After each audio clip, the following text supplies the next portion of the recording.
രാജ്യത്ത് കേന്ദ്ര സർക്കാരിന്റെ തൊഴിലാളി വിരുദ്ധ നയങ്ങൾക്കെതിരെ സംയുക്ത ട്രേഡ് യൂണിയനുകൾ പ്രഖ്യാപിച്ച പൊതുപണിമുടക്ക് തുടരുന്നു. ഇന്ന് അർദ്ധരാത്രി വരെയാണ് പണിമുടക്ക്.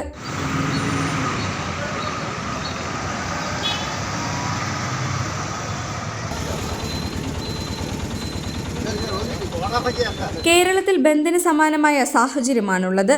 എന്നാൽ ഇതിന് വിപരീതമായാണ് മറ്റുള്ള സംസ്ഥാനങ്ങളിലെ അവസ്ഥ. അവിടെ ജനജീവിതം സാധാരണ പോലെ നടക്കുന്നുണ്ട്. ബംഗളൂരു, ചെന്നൈ, ഡൽഹി, മുംബൈ പോലുള്ള നഗരങ്ങളിൽ പണിമുടക്ക് കാര്യമായി ബാധിച്ചിട്ടില്ല. തമിഴ്നാട്ടിൽ ബസ് സർവീസുകൾ സാധാരണ പോലെ നടക്കുന്നുണ്ട്.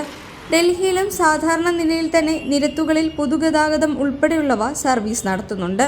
17 ആവശ്യങ്ങൾ ഉയർത്തി 10 തൊഴിലാളി സംഘടനകളുടെ കർഷക സംഘടനകളുടെയും സംയുക്തമായാണ് രാജ്യവ്യാപകമായി പണിമുടക്കിനെ പ്രഖ്യാപിച്ചത്.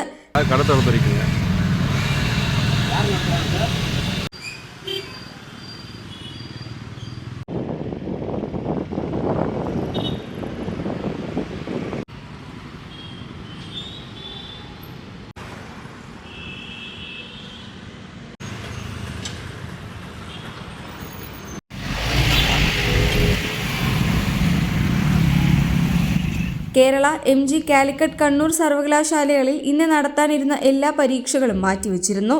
സർക്കാർ ജീവനക്കാർക്ക് ഇന്ന് അവധിയെടുക്കുന്നതിൽ നിയന്ത്രണം ഏർപ്പെടുത്തി കേരള സംസ്ഥാന സർക്കാർ ഡയസ്നോണും പ്രഖ്യാപിച്ചിരുന്നു. Subscribe to One India and never miss an update.